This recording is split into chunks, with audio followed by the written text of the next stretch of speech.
Are we rolling? I call you Julia. Yes. And you are from Saudi? Yes. Yes. Sure. You escaped from Saudi Arabia, a bit like Ayaan Hirsi Ali, I must say. Yes. And you discovered that Islam had arrived before you and was present in France. Exactly. It's really scary to see that what I escaped from following me or arrive even before me. Yes. Yeah. It's really like I want to live my life. I want to have my freedom, and again I have to hide myself. Yes. In Saudi Arabia, I'm obliged. I'm forced to hide my face, my identity. Even sometimes, your voice is like something to hide in Saudi Arabia. And those religious extremism, Muslim or family Muslim, or even family instruction. Speak lower. Don't laugh. Don't show your face, your hair cover, your eyes cover. It was really crazy. So when I arrived here, I was afraid to face that again. Those Muslim men look at me like I'm a piece of meat and I'm from Saudi Arabia and I should cover all this. I'm a Muslim, and they own me because I have those Muslim background. So they judge me as a Muslim girl. I came here to hide myself again in Paris, which is the most beautiful and crazy city in the world. And I face it in Paris, so it's really terrifying me to what's gonna come next.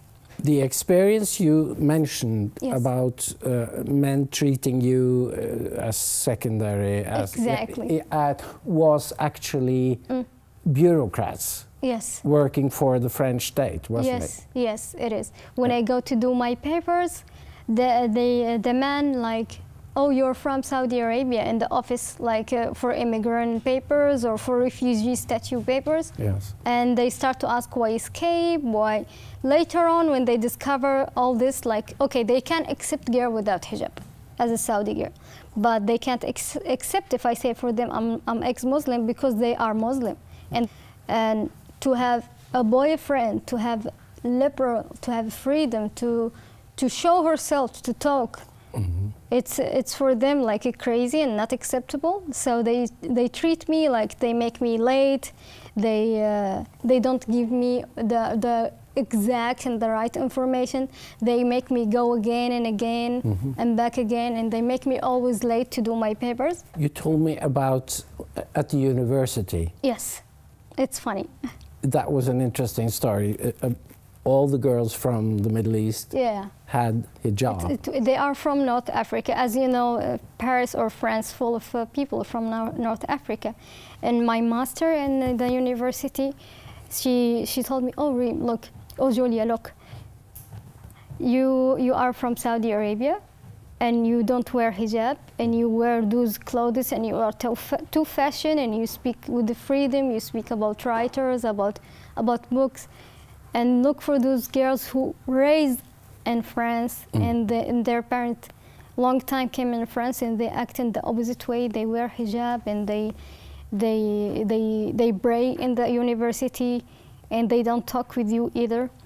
Could you talk with them? I would like if you do like small meeting with them to show them that you are from Saudi Arabia and you lived all that to live normal life. So we start to talk about it again and again, and I think they have problem with identity because they raise up in France and their root in North Africa, the roots of the origin North African Muslim, and they try to show their origin, their identity by Islam. Because in France, it's hard for the French society to accept or adopt people who just arrive or people who show different culture than them.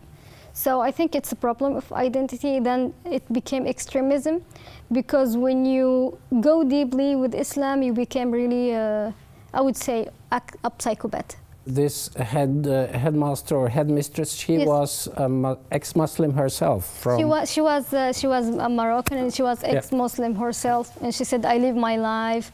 I don't pray. I don't think either about religion, and I have my life. I have my friend like a normal. I live a normal life." And long time ago, my parents came. Like she was like about 47-year-old. And she couldn't understand. And they are young. Who do those are young. So I think there's something in France later on happened, or in Europe, like people became more extremism, and Daesh, looks like Daesh arrived to Europe. So what I run from, I found it in face of me. This is really scared me, and I'm scared about it. And people want to live peaceful, normal lives. Yes. But it's very difficult. It's very difficult, because peaceful and freedom became scary for others, those who believe in religion, you know. For example, in my work, my manager, she's extremism Christian. And she tried to make me believe in Christianity, in Jesus, hallelujah. I have to train at the beginning to learn how to do my work. And she tried to give me the Bible to read. And I said, I'm sorry, I came to work. I don't came to read the Bible. And I talked with my owner to make her stop those things. And then she started to act with me weirdly. So I believe religion, wherever, it makes people really crazy when they go deeply. People will become extremism, a psychopath. They want to control others' life because they believe they have the right, and they believe they are in the right side to save other people. When you enter to my life and you enter to my freedom, you enter to my thoughts, you call that to help me? No, I'm sorry. That make me stay away far from you or run away from you. I'm a human. I have the right to decide whatever I want. Do you have the impression that French authorities understand the danger you are in from? Well, when I talk with friends or even sometimes meetings others, they understand, but they don't do any act. They don't do any step to stop anything.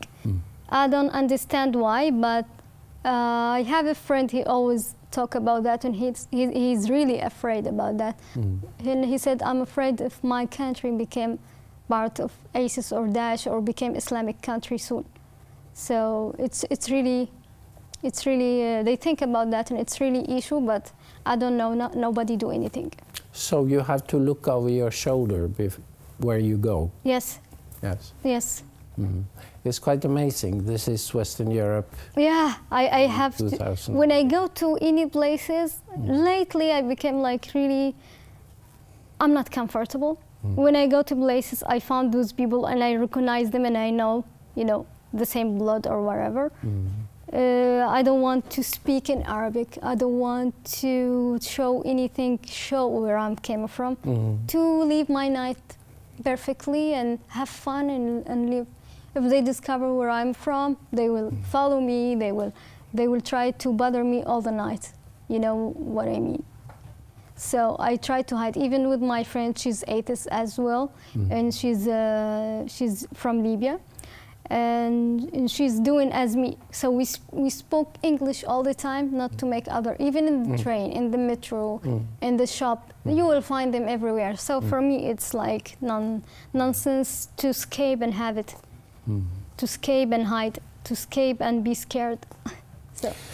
You told me that French people, ordinary Frenchmen, have resentment. You can sense there is resentment against Muslims. Yes, I believe it's after the attack in France, and after the Shar Abdu and all those things happen. Yes. And the result of that, it became like they acting like with people who looks like Muslim carefully. Yeah. And they have to deal with you, but at the same time they don't want to be close to you. So it became like part of racism as well. And I'm sorry for the freedom that all that's happened because of religion. Okay, Julia, thank you very much for the conversation. Thank you so much for having me. Thank you. Good luck with your speech. Thank you.